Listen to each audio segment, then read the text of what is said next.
Welcome to Fortune Forecasts, and I am Daisy Raisler, your hostess. Hopefully you've been enjoying this chapter in this book with me. I've selected it because it was a very quick read and just to the point, sort of my style.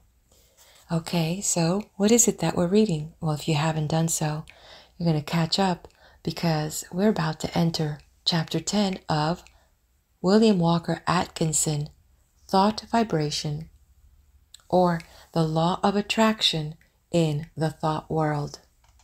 This book was published by the New Thought Publishing Company in 1906.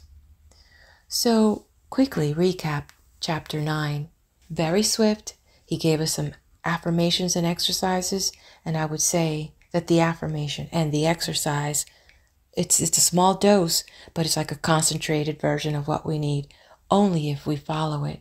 So what's it about? It's about, I thought he was saying that there are zombies. Walking around, or imposters thinking that they're living life and they're not. That we're not fully engaged in this thing called life. We're not in it to win it. We're not in it to really feel the full force of why this life is worth living. And I think he's right. Sometimes I have fallen into that trap. But I am here to say I am reading this because I want you to join me to choose to live the best years yet. I think you can do this, and together we can. So, go back. If you remember what his affirmation was, post it in the comment. And I'm ready to go ahead and turn the page to Chapter 10. Training the Habit Mind. Professor William James, the well-known teacher of and writer upon psychology, very truly says, "The great thing in all education is to make our nervous system our ally instead of our enemy. For this we must make automatic and habitual as early as possible, as many useful actions as we can, and as carefully guard against growing into ways that are likely to be disadvantageous. In the acquisition of a new habit or the leaving off of an old one, we must take care to launch ourselves with as strong and decided initiative as possible. Never suffer an exception to occur until the new habit is securely rooted in your life. Seize the very first possible opportunity to act on every resolution you make and on every emotional prompting you may experience in the direction of the habits you desire to gain."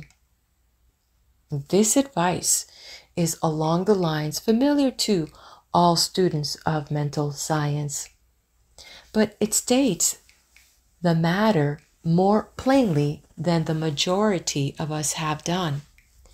It impresses upon us the importance of passing on to the subconscious mind the proper impulses so that they will become automatic and second nature.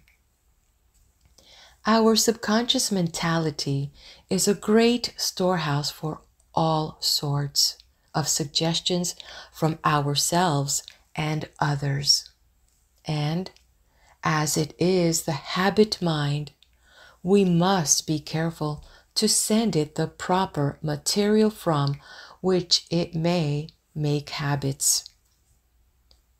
If we get into the habit of doing certain things, we may be sure that the subconscious mentality will make it easier for us to do just the same thing over and over again, easier each time, until finally we are firmly bound with the ropes and chains of the habit and find it more or less difficult, sometimes almost impossible, to free ourselves from the hateful thing. We should cultivate good habits against the hour of need. The time will come when we will be required to put forth our best efforts, and it rests with us today whether that hour of need shall find us doing the proper thing automatically and almost without thought, or struggling to do it bound down and hindered with the chain of things opposed to that which we desire at the moment. We must be on guard at all times to prevent the forming of undesirable habits. There may be no special harm in doing a certain thing today, or perhaps again tomorrow, but there may be much harm in setting up the habit of doing that particular thing. If you are confronted with the question, which of these two things should I do? The best answer is, I will do that which I would like to become a habit with me. In forming a new habit or in breaking an old one, we should throw ourselves into the task with as much enthusiasm as possible in order to gain the most ground before the energy expands itself when it meets with friction from the opposing habits already formed.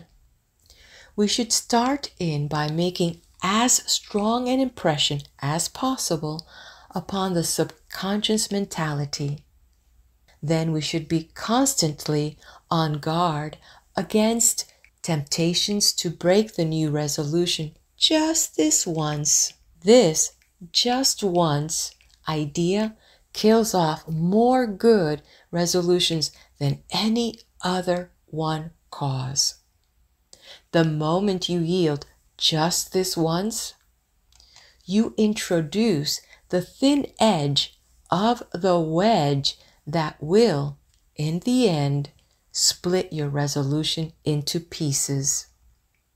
Equally important is the fact that each time you resist temptation, the stronger does your resolution become. Act upon your resolution as early and as often as possible. As with every manifestation of thought in action, the stronger does it become. You are adding to the strength of your original resolution every time you back it up with action. The mind has been likened to a piece of paper that has been folded. Ever afterwards, it has a tendency to fold in the same crease, unless we make a new crease or fold, when it will follow the last lines. And the creases are habits. Every time we make one, it is so much easier for the mind to fold along the same crease afterward. Let us make our mental creases in the right direction. And this concludes Chapter 10. Ready to move on? Let me know in your comments, what is your takeaway from this chapter? Let's turn the page.